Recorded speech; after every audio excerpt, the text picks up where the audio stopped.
தமிழ்நாட்டில் இருக்கிற 7-8 கோடி பேரில் பாதி பேர் மதுவுக்கு அடிமையாயிட்டாங்க, பாதி பேர் சினிமா மோகத்துக்கு அடிமையாயிட்டாங்க.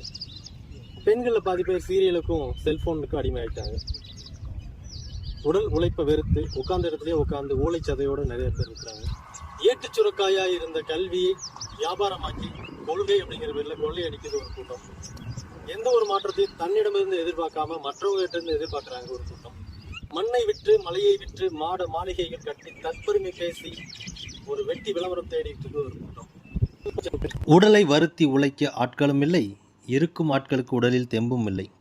மாற்று மாநில இளைஞர்களை நம்பி என் தமிழ்நாட்டில் பல தொழில்கள். பொதுமக்களை மிரட்டி தின்ன ஒரு கூட்டம், அவர்களிடம் பிடுங்கி தின்ன இன்னொரு கூட்டம், அவர்களுக்கெல்லாம் துதிப்பாடி தன் வாழ்வை தொலைக்கும் அடிமையிலாக இன்னொரு கூட்டம். இதுவே என் தமிழகத்தின் நிலை. 1919 தன்னோட 16 வயசில் கதர் ஆடை உடுத்த ஆரம்பித்தார். தன்னோட 26வது வயசில் கதர் துண்டு போட ஆரம்பித்தார். ஆயுள் முழுசும் அதே தான் போட்டுட்டு இருந்தார். டெய்லியும் தனக்கு வர்ற ஒரு 50 கடிதங்கள்லேருந்து 75 கடிதங்கள் வரைக்கும் தானே படிப்பார். செய்தித்தாள்கள்லாம் படிப்பார். நைட் 2 மணி வரைக்கும் புத்தகங்கள் படிப்பார். ஆனால் காலையில் 6 மணிக்கெலாம் எந்திரிச்சிடுவார்.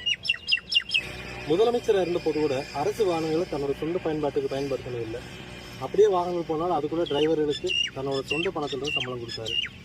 மணி பர்ஸு, பேனா, வாட்சு, ஏன் பேங்க் பாஸ்புக் கூட அவர் வச்சுட்டது கிடையாது.